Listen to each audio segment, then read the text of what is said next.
¿Qué es una competencia? ¿Sí? En consultoría. En consultoría, una competencia es un comportamiento. Una competencia es una habilidad, una destreza, una aptitud, una actitud. Y todos esos elementos que yo les acabo de mencionar los podemos meter en un gran saco, que es el saco de las conductas o el comportamiento. La mayoría de las cosas que nosotros ejecutamos, hacemos, la mayoría de los verbos de nuestra vida son comportamientos, son acciones ejecutables, ¿sí? Entonces, una competencia es un comportamiento, ¿sí? Cuando en consultoría nos piden desarrollar líderes, por ponerles un ejemplo, cuando nos piden desarrollar la capacidad de alguien para trabajar en equipo, o para comunicarse, o para negociar, o para resolver conflictos, ¿qué estamos haciendo nosotros? Lo que estamos haciendo es trabajar con el comportamiento de esa persona. Y toma de decisión, negociación, comunicación, trabajo en equipo, son comportamientos, son competencias. Entonces, pensando en un líder que debe tener, por ejemplo, altos niveles de comunicación asertiva, altos niveles de trabajo en equipo, de supervisión, entre otras competencias, cuando desarrollamos líderes, lo que hacemos es que desarrollamos una cantidad específica de competencias, habilidades, destrezas, aptitudes y actitudes, que son las que les acabo de mencionar, ¿sí? Esto es bastante lógico y bastante sencillo de comprender. Exactamente lo mismo ocurre cuando nosotros decimos en Latin American and Caribbean Coaching School, en World Coaching School, en European Coaching School, en la ICF y en otras instancias internacionales de acreditación de neurocoaching, coaching, mentoring, consultoría, etcétera, muchos otros procesos transformacionales. Es exactamente lo mismo que hace cualquier empresa, cualquier organización, cualquier escuela responsable que dice que desarrolla talento en otro. Lo que hacemos es desarrollar competencias, desarrollar habilidades, aptitudes, actitudes, comportamientos, ¿sí? Ustedes están en este instante en una acreditación internacional, en una certificación internacional para ser y hacer neurocoaching profesional. Es bastante lógico y tiene todo el sentido del mundo pensar que en una certificación internacional para hacer y hacer neurocoaching es obligatorio desarrollar competencias. Y dentro del saco de las competencias metemos aptitudes, actitudes, habilidades, destrezas y para ustedes contar, ¿sí? Dentro del saco de los comportamientos, de las conductas, pues está todo eso ahí adentro, ¿no?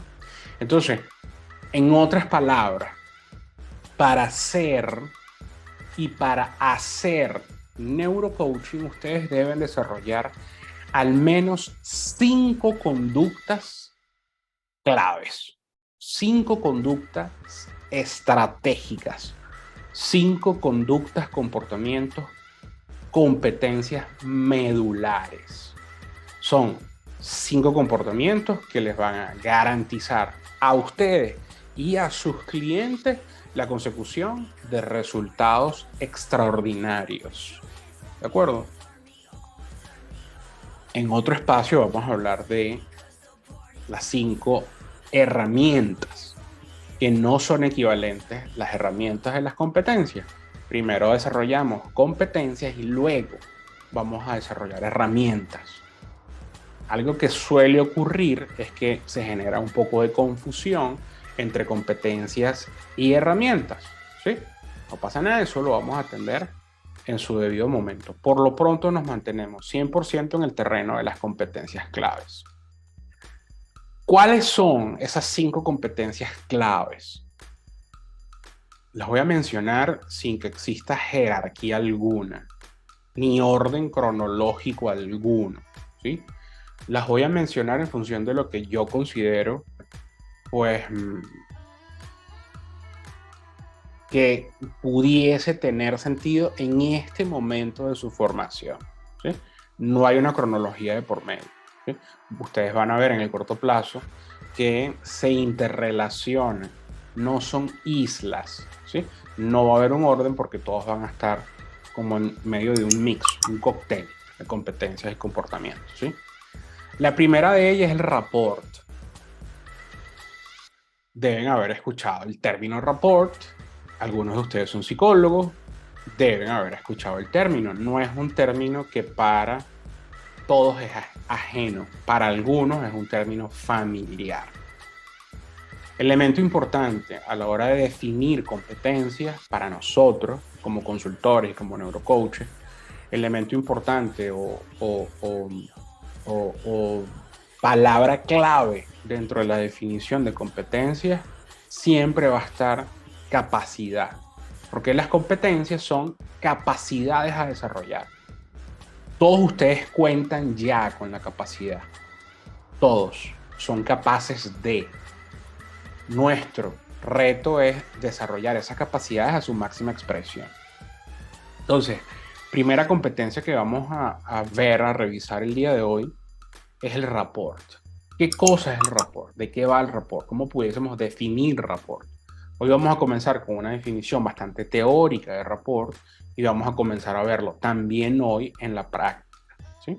Rapport es la capacidad que nosotros como neurocoaches desarrollamos para construir una atmósfera subjetiva de confianza entre mi cliente y mi persona, entre neurocoach y coachee, entre neurocoach y cliente, ¿sí? Entonces, el rapport es la capacidad para construir una atmósfera de confianza en donde el protagonista sea la sinceridad. Ese espacio tiene como característica ser un espacio libre de prejuicios. Es un espacio en donde no hay juicios, donde no va a ser juzgado absolutamente nadie, bajo ningún concepto, ¿sí? Es un espacio de tolerancia absoluta, ¿de acuerdo? Lo único que no podemos tolerar es temas asociados con violencia hacia menores, violaciones de derechos, cosas de ese tipo, ¿sí? Pero todo lo demás, pues en el plano civilizado y pues el plano profesional, pues debe estar libre de prejuicios, ¿sí? Esto es una competencia interesante porque hay un reto de por medio. El reto de no juzgar. Al menos no con la palabra, ni con la acción. Cuando escuche algo con lo que no estoy de acuerdo, mis prejuicios como ser humano, porque todos tenemos prejuicios, no es cierto que hay alguien aquí libre de prejuicios, o sea, ni Dalai Lama está libre de prejuicios, ¿sí? Que quedará para nosotros, con todo respeto a las religiones, creencias que cada uno de ustedes tiene, ¿no? Entonces, el gran reto del rapport es escuchar mis prejuicios y callarlos, no actuarlos, ni ponerlos en palabras, porque eso interfiere de manera directa el proceso que está teniendo mi cliente conmigo. Entonces, rapport, construcción de un espacio subjetivo, una atmósfera de confianza, de honestidad, en donde el diálogo es el protagonista, donde no haya censura, donde no haya juicios de ningún tipo, ¿sí? El rapport es una competencia que se pone en práctica desde el momento 1 hasta el último momento. Siempre va a haber rapport, sesión tras sesión. De principio a fin va a haber rapport, porque de principio a fin debe haber confianza, porque de principio a fin debe haber una buena comunicación entre el coach y su cliente, porque de principio a fin debe haber honestidad de ambas partes, ¿sí? Entonces el rapport va a estar presente en todo momento, de la A a la Z. Am, entonces, esa es la primera competencia que les traigo la noche de hoy, ¿sí? La segunda competencia, como les dije, no hay un orden cronológico porque todas están entremezcladas. La segunda competencia es la escucha, ¿sí? Podemos decir la escucha activa, como podrán leer en libros y manuales. A mí me gusta definir esta competencia como la capacidad para escuchar lo que no se dice. Repito, capacidad para escuchar lo que no se dice. ¿De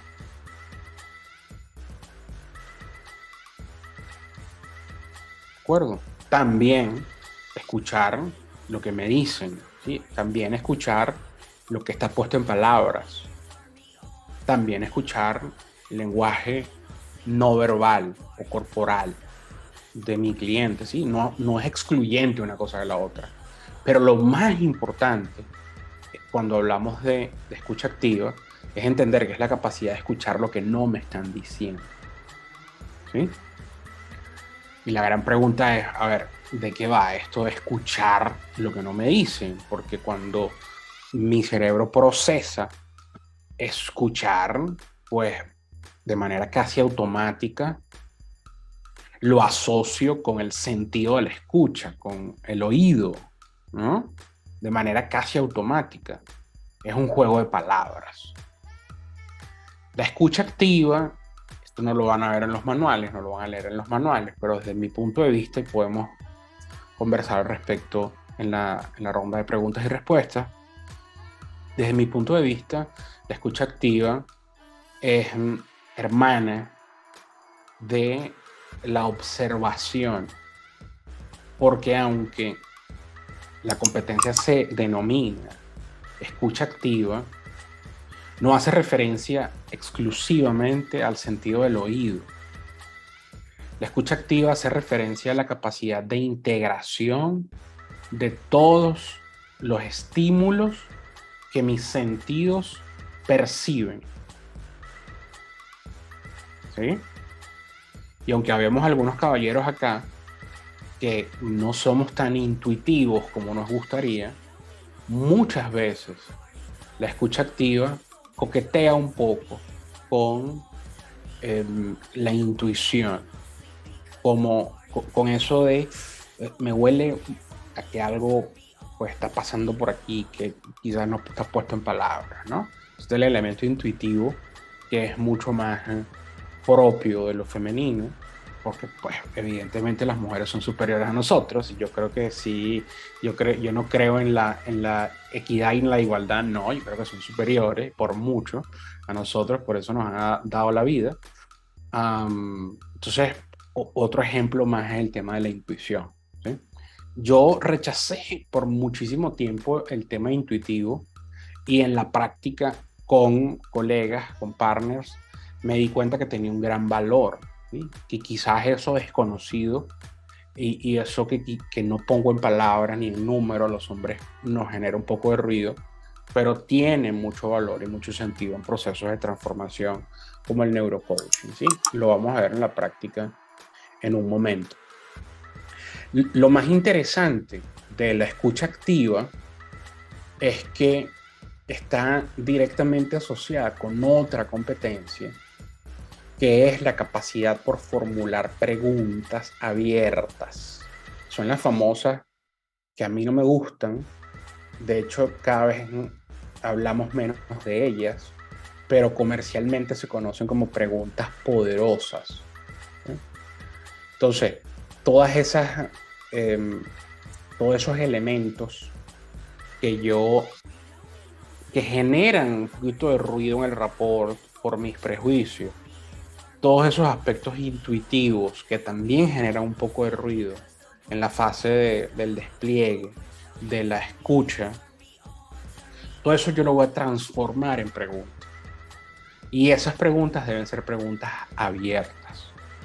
Para entender mejor de qué va esto de las preguntas abiertas, es importante entender que cuando nosotros incluimos dentro de nuestra estructura de desarrollo de competencias la capacidad por cuestionar a mi cliente de forma estratégica y sin dar opciones, ¿sí? Esa es la definición. Capacidad para cuestionar a mi cliente de forma estratégica sin darle opciones de respuesta, ¿sí? Cuando decimos esto, pues lo que estamos es atendiendo diversos aspectos subjetivos que están del lado del neurocoach, que deben impactar lo menos posible en el proceso, en el cliente. ¿Sí? ¿Por qué? Porque cuando en el proceso de rapport mi cliente me dice algo con lo que yo no estoy de acuerdo, ¿sí? Se va a generar una reacción en mí. Y esa reacción puede ser adversa para el proceso, no para mí, para el proceso. Si mi cliente me dice algo en lo que yo no creo, ¿sí? Y yo le digo, yo no estoy de acuerdo con eso, en lugar de abrir puertas, se van a cerrar puertas. Porque no van a haber identificaciones. Ojo, tampoco es que voy a actuar que estoy de acuerdo.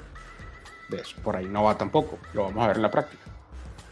Entonces, ese ruido se atiende con la pregunta.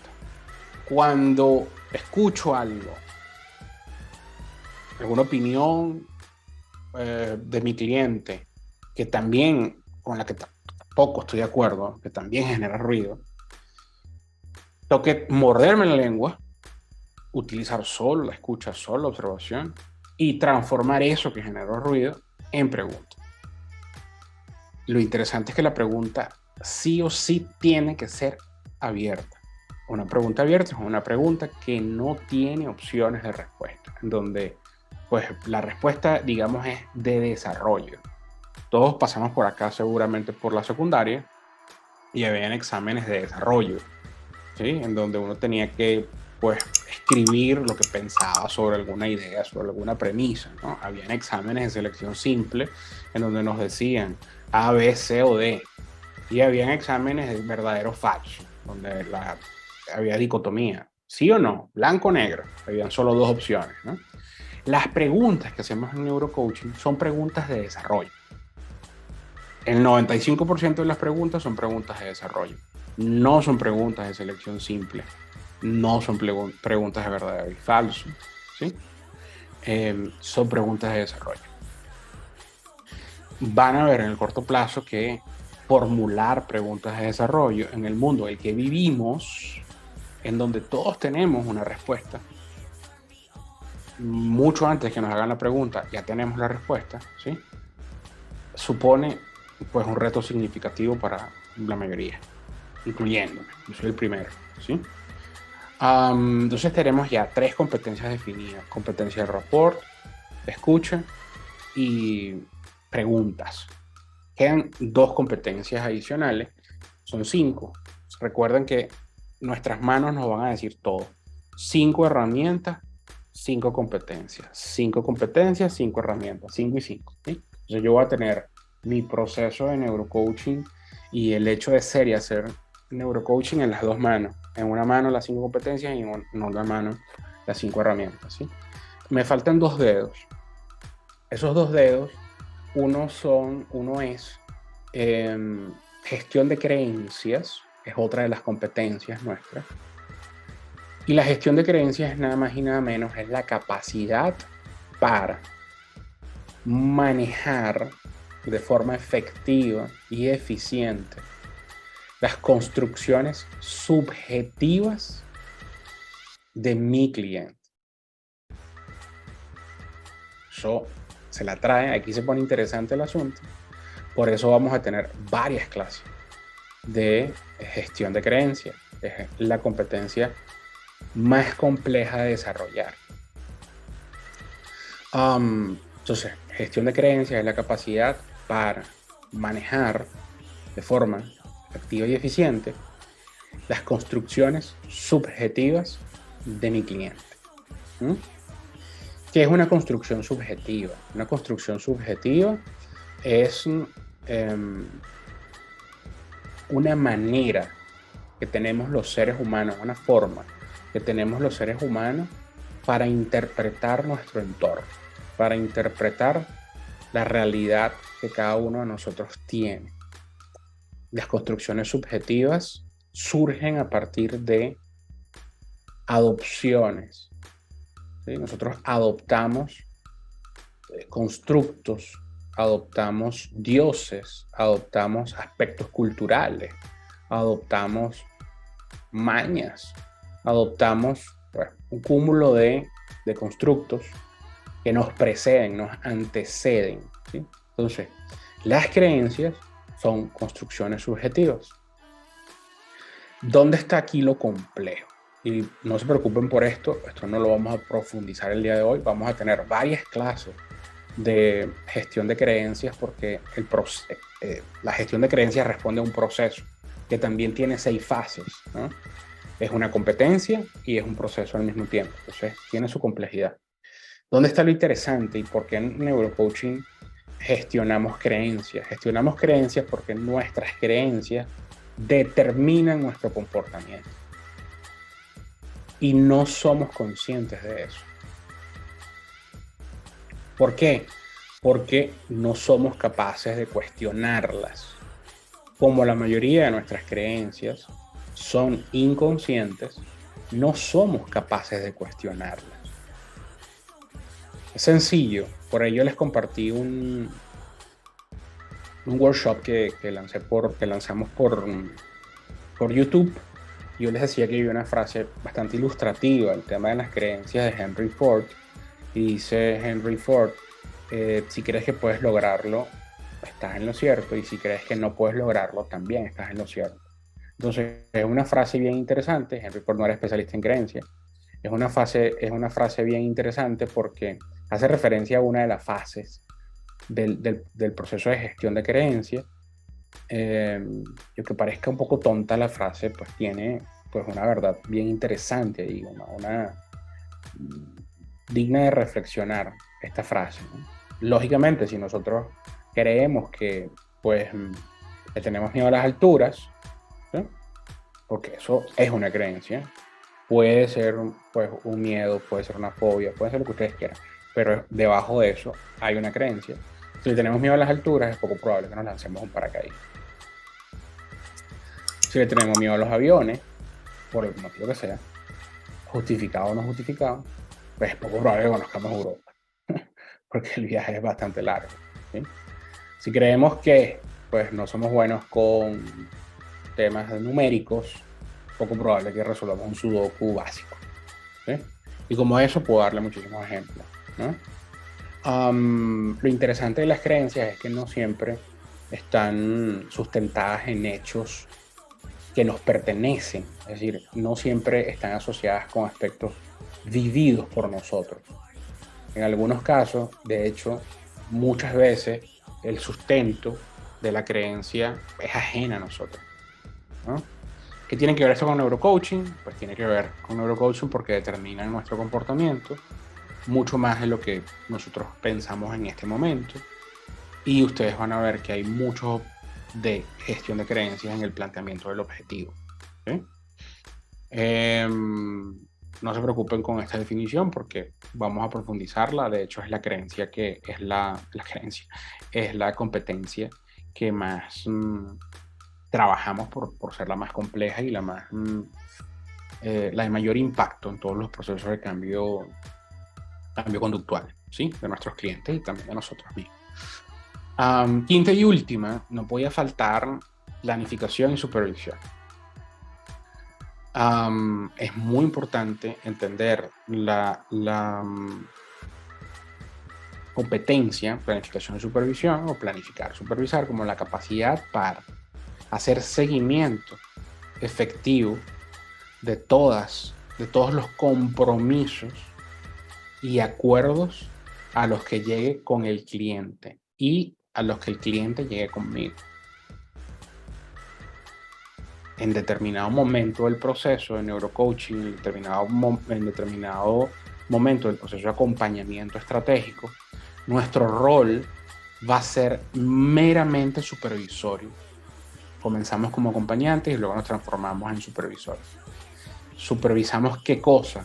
Supervisamos el apego, entre comillas el término, el apego, la adhesión es la palabra más adecuada, la adhesión de nuestro cliente con los compromisos asociados con su objetivo. ¿De acuerdo?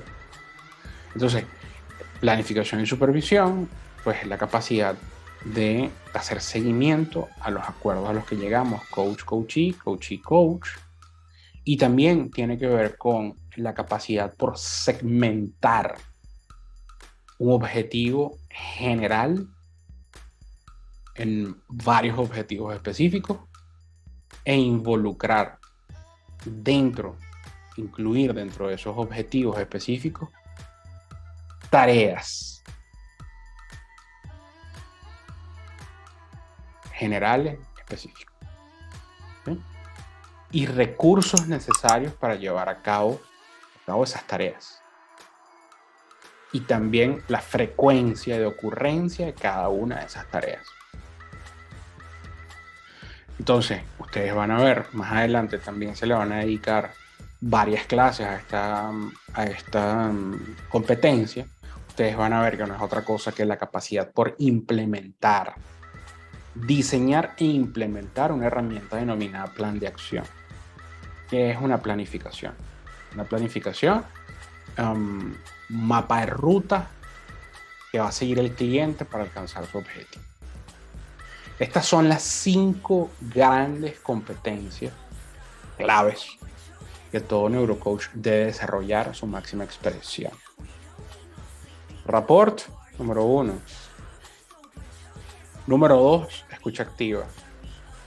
Número 3, preguntas. Número 4, gestión de creencias. Número 5, planificación y supervisión.